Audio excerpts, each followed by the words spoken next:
बिस्मिल्लाहिर्रहमानिर्रहीम एंड अस्सलाम वालेकुम। Welcome back to my channel. आज की इस वीडियो में हम बात करेंगे कि कीपा क्या है और कीपा का यूज़ कैसे करते हैं अमेज़ॉन एफबीए के लिए। तो सबसे पहले तो आप ये जान लें कि कीपा क्या है। तो कीपा जो है तो ये एक पेड सॉफ्टवेयर है, ठीक है। पेड सॉफ्टवेयर है यानी कि ये फ्री नहीं है। और आपको अमेज़ॉन में जो है तो प्रोडक्ट एनालिसिस के लिए ये टूल मस्ट आपको चाहिए होगा। यानी विदाउट कीपा जो है तो या कीपा की तरह का कोई भी सॉफ्टवेयर यानी हीलियम 10 भी इस तरह का है, वो भी पेड है। तो इन पेड सॉफ्टवेयर्स के अलावा जो है तो प्रोडक्ट को फाइनलाइज करना आपके लिए इम्पॉसिबल होगा, क्योंकि यही जो सॉफ्टवेयर्स हैं ये हमें बताते हैं कि प्रोडक्ट पे सेल कितनी आ रही है, प्रोडक्ट में सेलर्स कितने हैं, और इसके अलावा मज़ीद बहुत सारी डिटेल जो कि आज की वीडियो में हम डिस्कस करेंगे। तो जो है तो हीलियम 10 वगैरह इन बाकियों के मुकाबले में कीपा जो है तो वो रिकमेंडेड है, क्योंकि ये आपको कुछ एक्स्ट्रा फीचर्स भी प्रोवाइड करता है और इसको यूज़ करना और इसको समझना भी थोड़ा सा आसान है।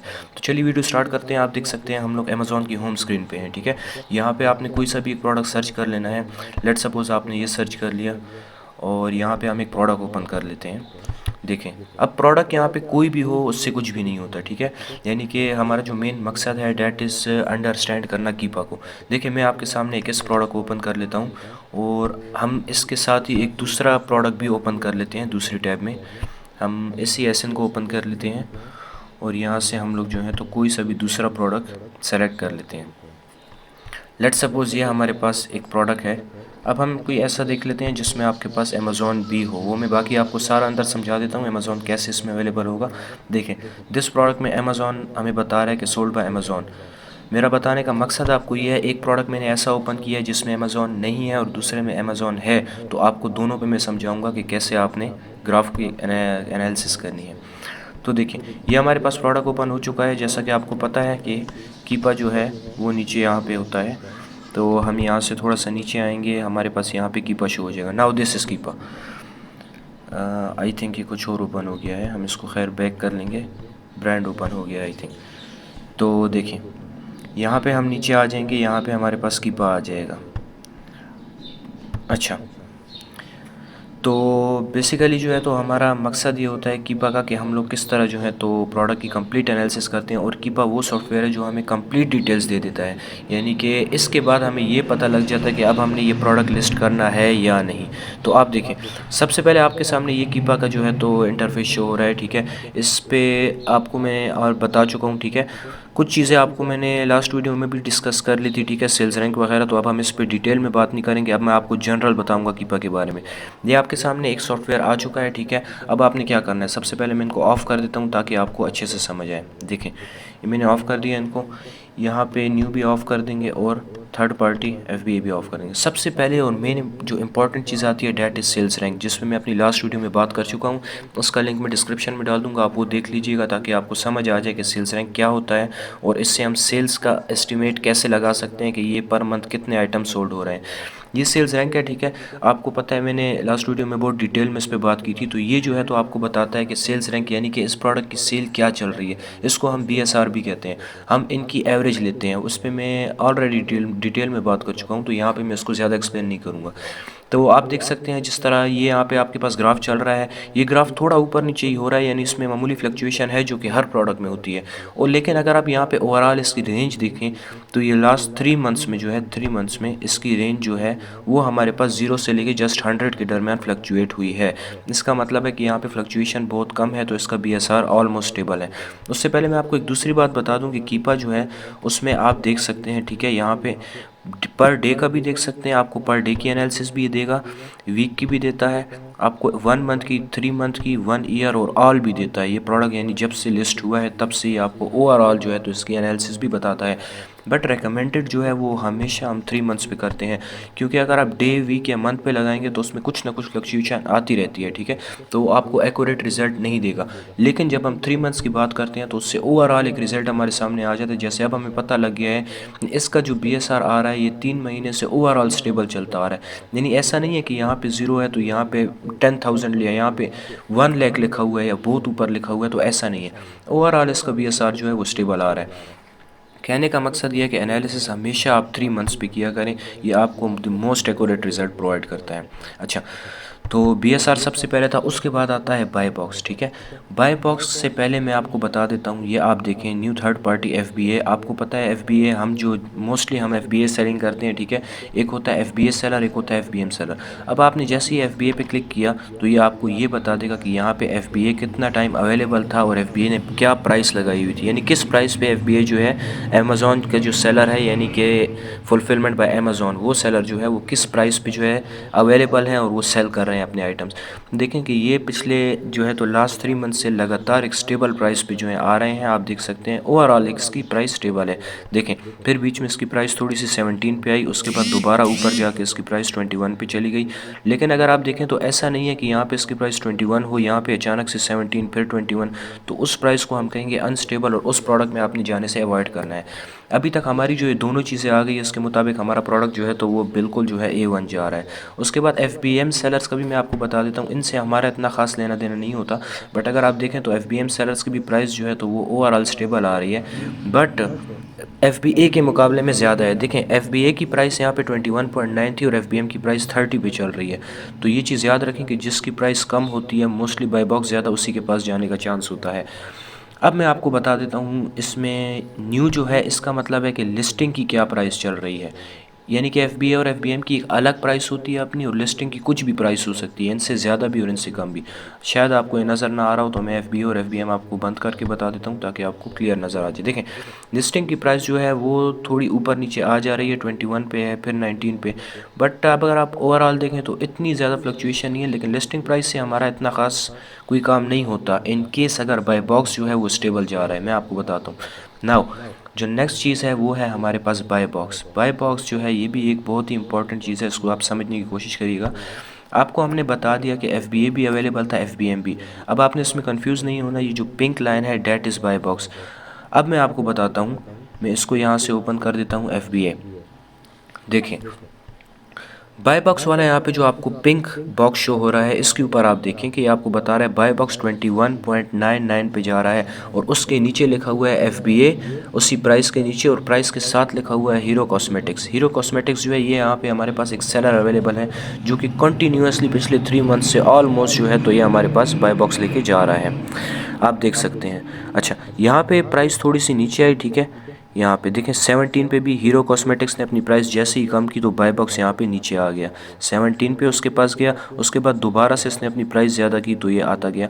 लेकिन अच्छा, अब देखें यहाँ पे थोड़े से टाइम के लिए जो है तो एक दूसरे सेलर, ये देखें आप इसका नाम देखें, सेलर चेंज हो गया। यहाँ पे आप एफबीए के साथ देखें क्या लिखा हुआ है, किसी दूसरे का सेलर का नेम लिखा हुआ है। तो इसका मतलब है कि यहाँ पे जो सेल बाय बॉक्स है वो इसके पास गया, यानी इसका आइटम जो है वो सेल हुआ है यहाँ पे। उससे थोड़ा सा मज़ीद आगे आ गया तो आप ये ओवरऑल देख सकते हैं कि बाय बॉक्स जो गया है वो एफबीए सेलर्स रेड के पास गया है। आप ये इस जगह पे देखें, आपको लाइन शो हो रही है ये रेड, इस रेड का मतलब है ये ओवरऑल कि एफ बाय बॉक्स जितना भी है यानी सेल जितनी भी है वो एफबीए सेलर के पास गई है। अब मैंने आपको यहाँ से भी बता दिया, लेकिन मैं आपको आगे भी बताऊंगा कि हम कैसे पता लगाएंगे कि कौन से सेलर के पास कितना परसेंट सेल गई है, कितना परसेंट बाय बॉक्स गया है, उस पर हम आगे बात करेंगे। उससे नीचे आता है ये आप देखें न्यू और प्राइम, इससे भी हमारा ख़ास काम नहीं है। लाइटिंग डील्स यानी इन यूज़ से, इन चीज़ों से हमारा कोई भी काम नहीं है। अगर आप एफबीए सेलर्स हैं तो आपके लिए 3 4 5 चीज़ें जो हैं यही ज़रूरी हैं और इनसे ही हम ओवरऑल एनालिसिस करते हैं। ठीक है, उसके बाद अब नीचे आ जाते हैं दोबारा से। मैं आपको ऑलरेडी ऊपर बीएसआर बता चुका हूँ कि ये जो आपने सेल्स रैंक देखा था ये क्या था। ठीक है, लेकिन इसके बावजूद ये नीचे वाला जो खाना है ये आपको कैटेगरीज़ में, सब कैटेगरीज़ में लेके जाके आपको उनके बीएसआर भी बताता है। बट अगर आप मोस्टली देखें, मोस्टली तो हम जो है तो रूट कैटेगरी को ही जो है तो फॉलो करेंगे, उस हिसाब से हमें पता लग जाता है कि प्रोडक्ट का बीएसआर ओवरऑल स्टेबल है कि नहीं और इसकी सेल अच्छी जा रही है कि नहीं। तो अब आप देखें यहाँ पे आपको डिफरेंट शो होंगी। ब्यूटी एंड पर्सनल केयर जो है तो ये इसकी रूट कैटेगरी है। रूट कैटेगरी के नीचे हो सकता है यहाँ पे आपको 1 शो हो, 2 हो सकता है यहाँ पे आपको कोई भी शो ना हो या 10 भी हो सकती हैं, डिपेंड अपॉन द प्रोडक्ट, वो प्रोडक्ट किस टाइप का लगाया हुआ है। तो अब आप देखें यहाँ पे ब्यूटी एंड पर्सनल केयर में मैं ऑलरेडी जैसे अब आपको बीएसआर का बता के आ चुका हूँ ऊपर कि बीएसआर कितना था। अब देखें ये जो हमारे पास ओवरऑल जो है तो ये प्रोडक्ट हमारे पास कॉस्मेटिक्स का है ना, तभी ये हमें ब्यूटी एंड पर्सनल केयर में नीचे मज़ीद सब कैटेगरीज उससे मिलती जुलती दे रहा है। तो इसमें मैं आपको ये सजेस्ट करूँगा कि आप इसको छोड़ दें, वरना आप कंफ्यूज हो जाएंगे। आपका इससे कोई लेना देना खास नहीं है। आपने रूट कैटेगरी को फॉलो करना है, यानी मेरा मतलब कहने का ये है सिंपल में कि आपने फर्स्ट कैटेगरी को फॉलो करना है। हमेशा हमेशा आपने, हमारे पास कुछ 10 15 20 जो है वो रूट कैटेगरीज हैं, आपने सबसे पहले उनको देख लेना है कि वो कौन कौन सी हैं, ठीक है। अभी हमारे पास सब कैटेगरीज में आ जाती हैं, तो आपने जो है तो इनके ऊपर ज़्यादा फोकस नहीं करना। वो हमारे पास एक वेबसाइट है FBA टूल किट, वहाँ पे सारी रूट कैटेगरीज लिखी होती हैं, वहाँ से आप देख सकते हैं। बट फ़िलहाल आप इन चीज़ों को छोड़ दें, अगर आप न्यू सेलर हैं तो आप इसमें कंफ्यूज हो जाएंगे। अच्छा, इसके बाद हम बात करते हैं, ठीक है। ये आपको मैंने बता दिया बीएसआर। मैं आपको एक दफ़ा फिर से रिपीट करता हूँ कि बीएसआर पे मैं बहुत डिटेल में वीडियो बना चुका हूँ और उसका लिंक मैंने डिस्क्रिप्शन में दिया, आप उसको मस्त देख लें इसके बाद। क्योंकि अगर आपने बीएसआर पे आपको समझ ना आई तो उससे आप बहुत ज़्यादा कन्फ्यूजन आपके लिए बाद में बन सकती है। और यानी कि उसका वो एक बेसिक चीज़ है जिससे आपको अंदाज़ा होता है कि आपके कितने प्रोडक्ट सोल्ड हो रहे हैं, आपको इस प्रोडक्ट में जाना चाहिए कि नहीं, अगर आप जाएंगे तो आपको कितनी सेल मिलेगी। तो यानी कि वो बहुत ही एक इम्पॉर्टेंट फैक्टर है आपका इस अमेज़ॉन में, ठीक है। तो आपने उसको समझना होगा। उससे नीचे मैंने आपको बता दिया कि आप इनको छोड़ दें। उससे नीचे आ जाते हैं आप इस वाले में। यहाँ पे अब आपने क्या करना होता है, यहाँ पे हमारा दो चीज़ों तीन चीज़ों से काम होता है। सबसे पहले आ जाती है रेटिंग। यही आपको ये ग्राफ बताता है कि इसमें रेटिंग क्या चल रही है। रेटिंग इसमें 4.8 चल रही है और कंटिन्यूसली यानी स्टेबल आ रही है लास्ट 3 मंथ से। तो इसका मतलब ये है कि इस प्रोडक्ट की रेटिंग बहुत अच्छी है। याद रखें, अगर इसकी रेटिंग जो है वो 4 हो, 3.8 3.9 या 4 या इससे ऊपर हो, तो इट मीन्स कि ये प्रोडक्ट अच्छा है। क्योंकि अब कुछ कस्टमर्स होते हैं वो वैसे नेगेटिव फीडबैक भी दे देते हैं।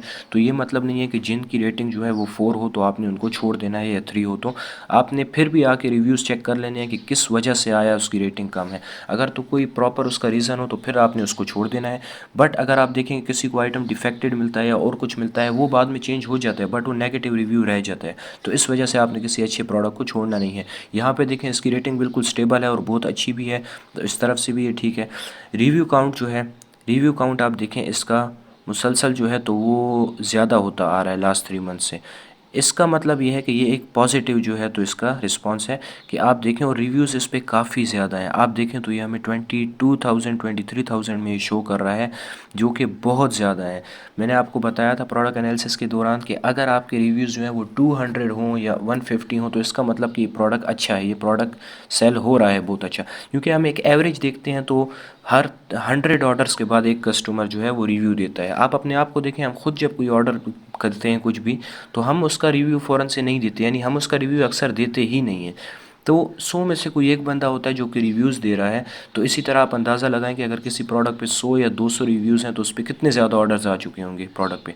और यहाँ पे आप देखें फिर उस लिहाज से कि यहाँ पे 23,000 जो हैं तो रिव्यूज़ हैं, तो इसका मतलब कि ये प्रोडक्ट बहुत ज़्यादा सेल हो रही है। लेकिन मैं आपको फिर से नीचे बता देता हूँ कि किस तरह हमें पता लगेगा कि इसकी मंथली सेल्स कितनी आ रही हैं। देखें, अब उसके नीचे आ गए, ये मैंने आपको ओवरऑल बता दिया, ठीक है। आपको कुछ ना कुछ इससे आइडिया मिल गया होगा कि क्या होता है कैसे होता है।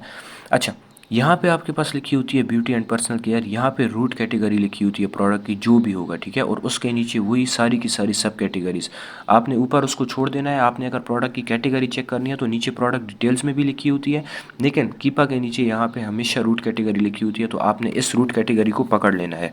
अब आपने सेल्स निकालनी है, तो अब आप देखें, जैसे आप इस रूट कैटेगरी को पकड़ेंगे, आपको पता है ये ब्यूटी एंड पर्सनल केयर है, आपने आ जाना है यहाँ से स्टैट्स पे। स्टैट्स में आप आके फर्स्ट कॉलम में देखें एवरेज, हमेशा आपने एवरेज को पकड़ना है और एवरेज में जाके लास्ट वाले में यानी सेल्स रैंक में लास्ट 90 डेज़ वाला देखना है, जो कि आपको 4th नंबर पे शो हो रहा है, डैट इज़ 46। ये 46 जो आपको शो हो रहा है आप देख सकते हैं, तो आपने इसको पकड़ना है। अब आपने मैं आपको बताता हूँ कि आपने कैसे जो है तो सेल्स की एस्टिमेशन करनी है। जैसा आपको पता लग गया, लास्ट 90 डेज़ में बीएसआर यानी सेल्स रैंक जो है वो 46 पे एवरेज चल रहा है। इस चीज़ को समझने की कोशिश करें। और इसकी कैटेगरी जो है वो ब्यूटी एंड पर्सनल केयर है। तो आइए मैं आपको बताता हूँ कि आप कैसे इसकी सेल जो है वो कैलकुलेट कर सकते हैं। यहाँ पे आप लिखें जंगल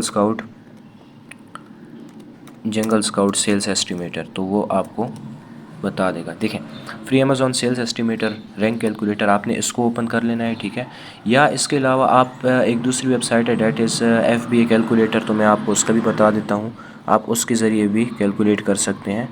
FBA tool kit, FBA calculator नहीं, तो FBA टूल किट को भी मैंने ओपन कर लिया यहाँ पे मेरे पास। अच्छा, ये थोड़ा सा ज़्यादा टाइम ले रहा है तो इसको हम छोड़ देते हैं। बाय द वे मैं आपको बता देता हूँ, एक आइडिया दे देता हूँ, आपको पता लग जाएगा। अच्छा, आपको याद है हमने कौन सी कैटेगरी को पकड़ा था? Beauty and personal care. यहाँ पे आपके पास सारी रूट कैटेगरीज लिखी होती हैं। आपने इनमें से एक कैटेगरी, अपनी वाली कैटेगरी ढूंढनी है। जैसा कि आपको पता है कि हमें हमारी category beauty and personal care start में मिल गई। यहाँ पे आपने नीचे आके, आपको याद होगा कि हमारा लास्ट 90 डेज़ का BSR क्या आ रहा था, आपको याद होगा, डेट वाज 46। तो मैं यहाँ पे 46 आपको बता देता हूँ। ये प्रो एग्जैक्ट नहीं होता लेकिन ये आपको एस्टिमेट दे देता है। अच्छा, 77 ये आपको बता रहा है। ये मैंने आपको बताया कि मोस्टली आपको एग्जैक्ट नहीं देता, बट ओवरऑल आपको एक एस्टिमेट मिल जाता है कि इतनी सेल्स इस प्रोडक्ट में आ रही हैं।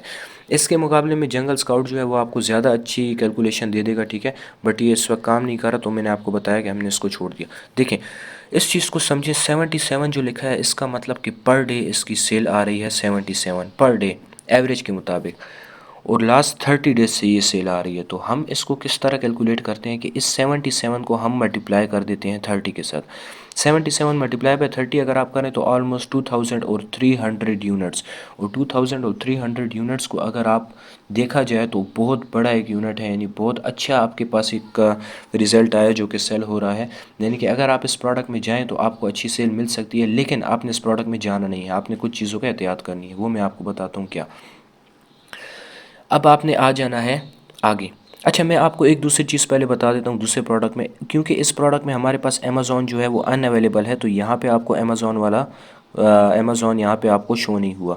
मैं आपको दूसरे प्रोडक्ट पे ले जाता हूँ। पहले मैं आपको इस चीज़ को क्लियर कर दूँ कि अमेज़ॉन जब होगा तो वो कैसे आपको शो होगा, और बाय बॉक्स भी आपको बताएगा ओवरऑल कि अमेज़ॉन ही लेकर गया है। देखें, इस प्रोडक्ट में आप देखें हमारे पास और डिटेल कम लिखी हुई है, क्योंकि ये प्रोडक्ट आई थिंक या तो अमेज़ॉन ही सिर्फ इसको सेल कर रहा है, या ये प्रोडक्ट इतना स्टेबल नहीं है, क्योंकि इस पर ना कोई FBA सेलर है ना कोई FBM है, जस्ट इसको जो है तो अमेज़ॉन ही सेल कर रहा है। देखें, यहाँ पे FBA और FBM लिखा ही नहीं है, मैं जैसा आपको बता चुका हूँ, क्योंकि वो ऑलरेडी इस लिस्टिंग में नहीं है, और अगर वो आ भी गए तो उनको कोई सेल नहीं मिलेगी, क्योंकि अमेज़ॉन इस प्रोडक्ट पे 100% डोमिनेंट है।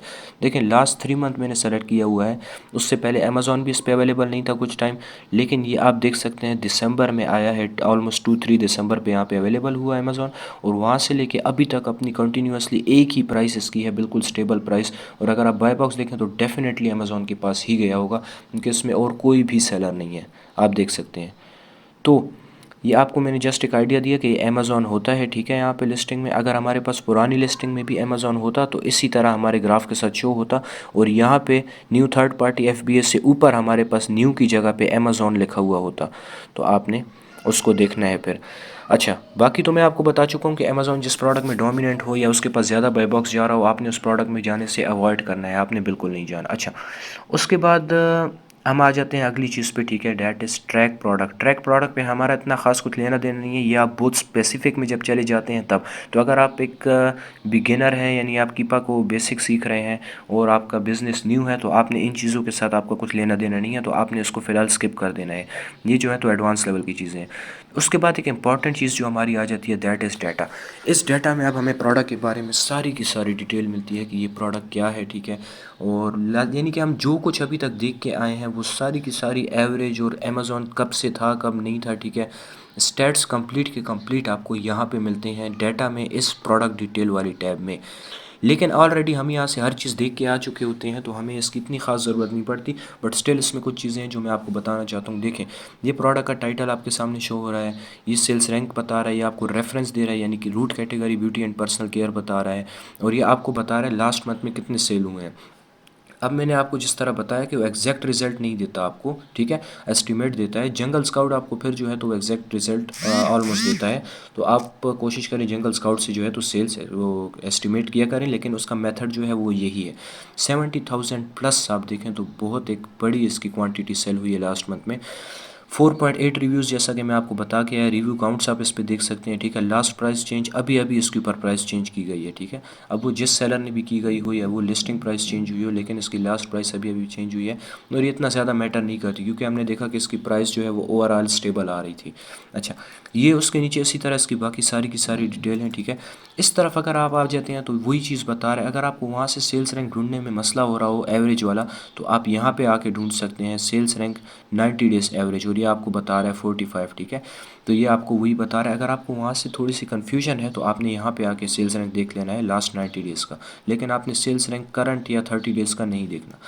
उसके बाद ये बाकी सारी वही डिटेल है। नीचे आके आपने जो एक इंपॉर्टेंट चीज़ देखनी है, that is this, Amazon 90 days out of stock. OOS का मतलब है अमेज़ॉन आउट ऑफ स्टॉक, कि अमेज़ॉन कितना टाइम इसमें आउट ऑफ स्टॉक रहा है। अगर यहाँ पे 90% लिखा होगा, इसका मतलब ये है कि लास्ट 90 डेज़ में अमेज़ॉन जो है वो ऑलमोस्ट 90% आउट ऑफ स्टॉक रहा है। तो ये एक हमारे लिए FBA सेलर के लिए पॉजिटिव साइन है, तो आपको इस लिस्टिंग में फिर जाना चाहिए। लेकिन अगर यहाँ पे लिखा हुआ है कि अमेज़ॉन लास्ट 90 डेज़ में 0% आउट ऑफ स्टॉक हुआ, या जस्ट जो है 10% 15% आउट ऑफ स्टॉक हुआ, ये आपके लिए एक रेड साइन हो सकता है। इस तरह के प्रोडक्ट में आपने जाने से अवॉइड करना होगा, क्योंकि अगर आप चले भी गए इस तरह के प्रोडक्ट में तो आपको सेल्स नहीं मिलेगी। इस चीज़ का आपने बहुत ख्याल रखना है, ठीक है। अब यहाँ पे अमेज़ॉन जो है वो 100% आउट ऑफ स्टॉक लिखा है। It means this product is safe for us. अभी तक हमारे लिए ये प्रोडक्ट्स अच्छा साबित हुआ है, क्योंकि हर लिहाज से इसकी सेल अच्छी, इस पर रिव्यूज़ अच्छे, अमेज़ॉन इसमें आउट ऑफ स्टॉक, तो ये ठीक जा रहा है, ठीक है। बाकी ये सारी वही डिटेल्स है सारी नीचे जो मैं आपको बता के आया हूँ, ठीक है। ये हम ऑलरेडी देख चुके हैं। उसके बाद आगे आता है जो एक टैब आती है, डैट इज़ ऑफ़र्स। ऑफ़र्स वाली टैब में अब आप देखें आपने क्या करना है। ये आपको नीचे कुछ ऑफ़र्स, यानी इस टैब में हमें ये अंदाज़ा होता है कि कौन से सेलर्स इसमें अवेलेबल हैं, ठीक है, कितने यूनिट्स उन्होंने सोल्ड किए हैं, उनके पास स्टॉक इस वक्त कितना पड़ा हुआ है। लेकिन इसमें जो मेन एक इंपॉर्टेंट चीज़ देखते हैं वो ये देखते हैं कि ये सेलर लास्ट कितने टाइम से जो है तो अवेलेबल है इस लिस्टिंग के ऊपर, ठीक है। इसमें सबसे ज़रूरी चीज़ देखने की यही होती है। अब देखें आपके पास ये सारे के सारे सेलर्स आ चुके हैं, ठीक है। इसमें मैं नीचे आ जाऊँ, ये जो एक एक ग्राफ आप देख रहे हैं ये शो कर रहा है एक एक सेलर को, ठीक है। मैं आपको बता भी देता हूँ, आगे इनके नेम्स वगैरह सब कुछ लिखे हुए हैं। देखें, मैं यहाँ से आगे आ गया, ये इन सेलर्स के नेम है, और ये ग्राफ आपको शो कर रहा है कि ये, अब ये ग्राफ आपको क्या शो कर रहा है कि ये सेलर्स कब से अवेलेबल हैं। देखें, ये आपको यहाँ पे शो कर रहा है इस सेलर का कि ये कितनी प्राइस पे, यानी इस प्राइस से आपको ये अंदाज़ा हो जाएगा कि ये सेलर लास्ट किस टाइम से अवेलेबल है। देखें, यहाँ से आया, इसके नीचे हमारे पास ये डेट कहाँ शो कर रहा है, ऑलमोस्ट यहाँ पे हमारे पास जनवरी के स्टार्ट में 21 दिसंबर शो कर रहा है। तो इसका मतलब ये है कि ये वाला जो सेलर है ये यहाँ पे 19 दिसंबर से आया। तो आपने इस चीज़ का ख्याल रखना है। अक्सर इसमें ऐसा होता है, हम देखते हैं लिस्टिंग में 30-40 सेलर्स होते हैं आर्बिट्राज की लिस्टिंग में, तो हम डायरेक्टली उसमें आके अपना प्रोडक्ट लिस्ट कर देते हैं। लेकिन बाद में हमारे लिए जो है तो वो ये मसला बन जाता है कि वो सेलर्स जो होते हैं वो बिल्कुल न्यूली उसमें आए होते हैं, और दोबारा से उस पर जो है तो ब्रांड IP कंप्लेंट भेजता है और वो सेलर रिमूव कर दिए जाते हैं। तो आपने आके इस चीज़ को कंफर्म कर लेना है कि इसमें सेलर जो हैं क्या वो पहले से अवेलेबल हैं भी या नहीं, या इसमें आ जा रहे हैं। तो इसमें अगर हम देखें तो ये सेलर भी न्यू आया है, ये सेलर भी बिल्कुल अभी रिसेंटली आया है, ठीक है, ये भी रिसेंटली। तो इसमें ज़्यादातर सेलर्स न्यू आ रहे हैं।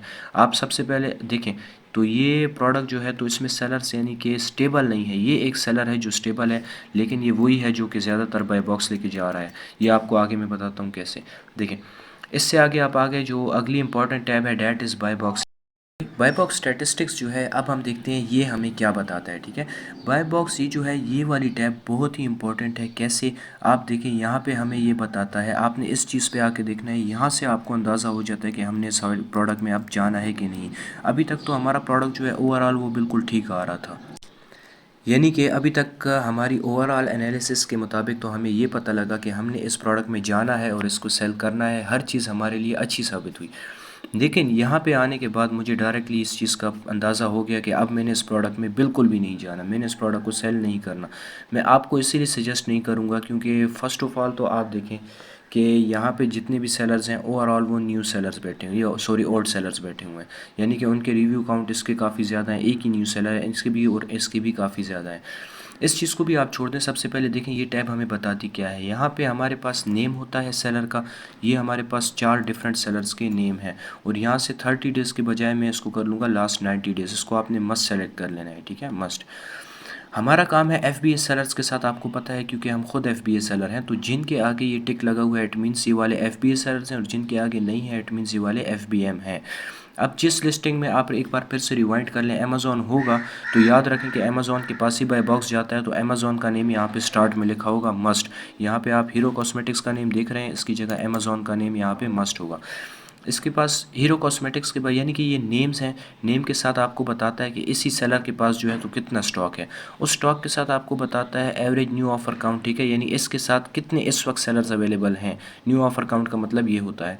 उसके बाद एवरेज प्राइस, यानी इस सेलर ने जो है तो कितनी एवरेज प्राइस रखी लेकिन लास्ट 90 डेज़ में। इस चीज़ को आपने याद रखना है कि अभी की नहीं है, ये एवरेज प्राइस है लास्ट 90 डेज़ की।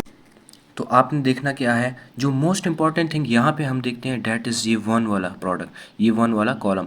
इसका मतलब ये है कि हर एक सेलर ने कितना परसेंट बाय बॉक्स विन किया है। बाय बॉक्स विन करने का मतलब मैं आपको सिंपल वर्ड्स में बताऊँ तो ये होगा कि कितने ऑर्डर्स कितने सेलर्स को मिले हैं, कितने परसेंट ऑर्डर, ठीक है। लेकिन यहाँ पर अगर मैं आपको एक चीज़ बताऊँ कि आप देखें कि मोस्टली जो है तो 92% ऑर्डर्स जो हैं वो सिर्फ एक ही सेलर के पास गए हैं, डैट इज़ हीरो कॉस्मेटिक्स, ठीक है। इसकी रेटिंग्स भी बहुत हाई है, ठीक है। यानी कि आप ओवरऑल अगर सेल निकालें, जो हमारे पास 77,000 ऑलमोस्ट 70,000 सेल इस प्रोडक्ट की हो रही थी, उसका 92% जो है तो वो सिर्फ और सिर्फ ये सेलर सेल कर रहा है। यानी कि आप इस प्रोडक्ट में जाते हैं तो आपको इतनी खास सेल नहीं मिलती। आप अगर बाकी सेलर्स को लास्ट 90 डेज़ में देख लें तो जस्ट 2% और लेस देन 1% इस तरह की सेल उनको मिली है। तो अगर आप एज अ न्यू सेलर इस लिस्टिंग में चले जाएंगे तो यहाँ पे आपको प्रोडक्ट जो है यानी बाय बॉक्स मिलने के, ऑर्डर मिलने के चांसेस बहुत कम है, बिकॉज यहाँ पे सेलर डोमिनेंट है। और जहाँ पे सेलर डोमिनेंसी हो, फिर चाहे वो कोई भी सेलर हो या चाहे वो अमेज़ॉन हो, आपने उसमें जाने से अवॉइड करना है। यहाँ पे सेलर डोमिनेंसी इसीलिए भी है, चांस यहाँ पे ये है कि या तो ये खुद ही ब्रांड होगा हीरो कॉस्मेटिक्स, या अगर ये खुद ब्रांड नहीं है तो ये ब्रांड का कोई सा भी जो है तो वो ऑथेंटिक सेलर होगा, ठीक है, जो कि जिसको ब्रांड ने वेरीफाई किया होगा। डेट्स वाई ओवरऑल सेल ये लेके जा रहा है। ये देखिए हीरो कॉस्मेटिक्स में आपको ऊपर हम प्रोडक्ट देख लेते हैं, देखें बिल्कुल वही बात निकली कि जो प्रोडक्ट है वो हीरो इसका ब्रांड है और यहाँ पे ये ब्रांड खुद अपने प्रोडक्ट को सेल कर रहा है। यानी कि इस बात को आप याद रखें कि जिस भी हमारे पास प्रोडक्ट में ब्रांड हो या अमेज़ॉन हो, उस प्रोडक्ट में तो आपने बिल्कुल भी नहीं जाना, क्योंकि वहाँ पे आपको लॉस के सिवा कुछ भी नहीं मिलेगा। तो ये हो गया बाय बॉक्स स्टैटिस्टिक्स। और बाय बॉक्स यूज स्टैट्स जो हैं तो यहाँ पे हम नहीं जाएंगे, बिकॉज इसके साथ हमारा कुछ भी खास काम नहीं है। हम हमेशा जो है तो न्यू प्रोडक्ट सेल करते हैं। उसके बाद ये आगे कुछ टैब्स हैं, अर्न मनी और ये सेटिंग है, इनसे भी हमारा कुछ खास लेना देना नहीं है। तो वीडियो को भी शॉर्ट करते हैं। और कहने का आपसे मकसद ये है कि यही वो चीज़ें थी। इसके बाद आपको अंदाज़ा हो जाता है कि क्या आपने इस प्रोडक्ट में जाना है कि नहीं। हमारी एनालिसिस के मुताबिक ओवरऑल प्रोडक्ट बिल्कुल ठीक आ रहा था। अगर हमारे पास इसमें स्टार्ट से अमेज़ॉन होता तो हम इस प्रोडक्ट को छोड़ देते। अमेज़ॉन नहीं था, सब कुछ ठीक आ रहा था, लेकिन एंड में आके हमने इस बाय बॉक्स को जैसे ही देखा तो हमें पता लग गया कि हमने इस प्रोडक्ट में नहीं जाना। रीज़न यही है कि हम गए भी तो हमें इस प्रोडक्ट में कोई भी सेल नहीं मिलेगी और हमारा लॉस होगा। उम्मीद करता हूँ आपने आज की वीडियो से कुछ ना कुछ कीपा के बारे में सीखा होगा और बेसिक से आपको कुछ ना कुछ समझ आ गई होगी कि यानी कीपा आप ओपन करेंगे तो देखते साथ बाकी जो है तो आपको इसकी ओवरऑल एनालिसिस जो है तो वो टाइम टू टाइम होती है। ऐसा नहीं है कि आप इस वीडियो देखने के बाद एक्सपर्ट हो जाएंगे। आप थोड़ी सी इस पर खुद प्रैक्टिस करेंगे, ठीक है, कुछ टाइम आप इसको देंगे। उसके बाद ऐसा एक वक्त ऐसा आ जाएगा कि आप जैसे ही कीपा ओपन करेंगे तो आपको दूर से ही उसका ग्राफ देख के समझ आ जाएगी कि इसकी सेल क्या है, इसका BSR स्टेबल है कि नहीं और मुझे इस प्रोडक्ट में जाना चाहिए कि नहीं। तो प्रैक्टिस करते रहिएगा। और आपको कोई भी मसला हो किसी भी किस्म का तो कमेंट सेक्शन में मुझे बताइएगा। इंस्टाग्राम आईडी मैंने मेंशन की हुई है, उस पर भी आप मुझे मैसेज कर सकते हैं हेल्प के लिए। अपना बहुत सारा ख्याल रखिएगा। मिलते हैं इंशाल्लाह अगली वीडियो में, तब तक के लिए अल्लाह हाफिज़।